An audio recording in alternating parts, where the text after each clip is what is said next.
बिहार में जातीय जनगणना के मामले में इस वक्त की बड़ी खबर हम आपको बता दें। जातीय जनगणना का मामला अब देश की सर्वोच्च अदालत पहुंच चुका है।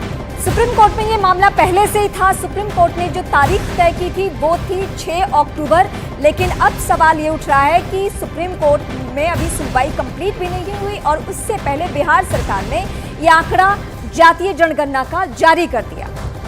मेरे सहयोगी विक्रांत इस वक्त फोन लाइन पर मौजूद है। विक्रांत, और क्या जानकारी मिल रही है सुनवाई को लेकर?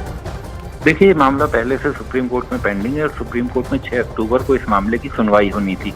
आज सुप्रीम कोर्ट में वरिष्ठ अधिवक्ता राजू रामचंद्रन ने इस केस की मेंशनिंग की और ये कहा कि इस मामले की सुनवाई अभी सुप्रीम कोर्ट में लंबित है। सुप्रीम कोर्ट में सुनवाई होनी है, लेकिन बिहार सरकार ने इस बीच जातीय जनगणना जो करवाई थी उसके आंकड़े जारी कर दिए हैं। तो सुप्रीम कोर्ट ने हालांकि इस मामले में कहा कि वो अभी इसमें दखल नहीं देंगे, वो इस मामले को 6 अक्टूबर को ही सुनेंगे, जो तारीख पहले से सुनवाई के लिए लगी हुई है।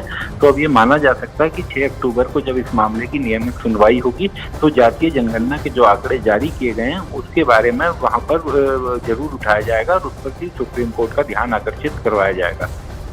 विक्रांत, बिहार सरकार ने पटना हाई कोर्ट और सुप्रीम कोर्ट दोनों ही जगहों पे ये कहा था, जो आधार दिया था जातीय जनगणना का, उसके पीछे लॉजिक ये दिया गया था कि हम आर्थिक और सामाजिक स्थिति समझेंगे। लेकिन जो कल जनगणना जारी की गई है, जो रिपोर्ट जारी की गई है, उसमें कहीं भी ऐसा नहीं है, सिर्फ कास्ट को लेकर ही बातें हुई है। तो क्या ये मामला सुप्रीम कोर्ट के वकील भी इसको इस एंगल से उठा सकते हैं?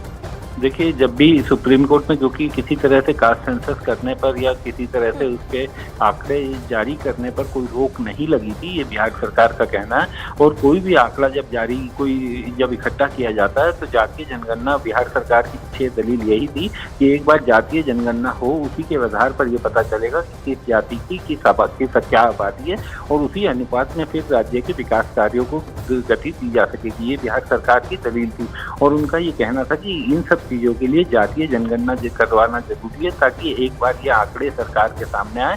और जिस तरीके से धार्मिक आधार पर जनगणना होती है, जिसमें धर्म के आधार पर ये पता चलता है कि इस धर्म के लोगों की कितनी आबादी है, उसी आधार पर जातीय जनगणना भी करवाई जानी चाहिए। तो जातीय जनगणना करवाई गई थी और लेकिन इसका घोर विरोध भी हुआ था। न केवल पटना हाई कोर्ट में याचिका थी, सुप्रीम कोर्ट में भी याचिका आई थी।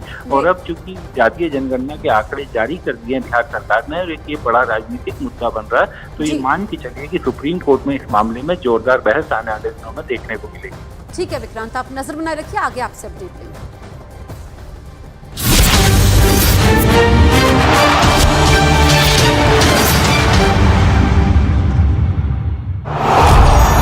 क्रिकेट वर्ल्ड का सबसे बड़ा कप विश्व कप जल्द आ रहा है हमारे हाथों में, क्योंकि जीतेगा भाई जीतेगा, जीतेगा भाई जीतेगा। सिर्फ न्यूज़ 18 इंडिया पर।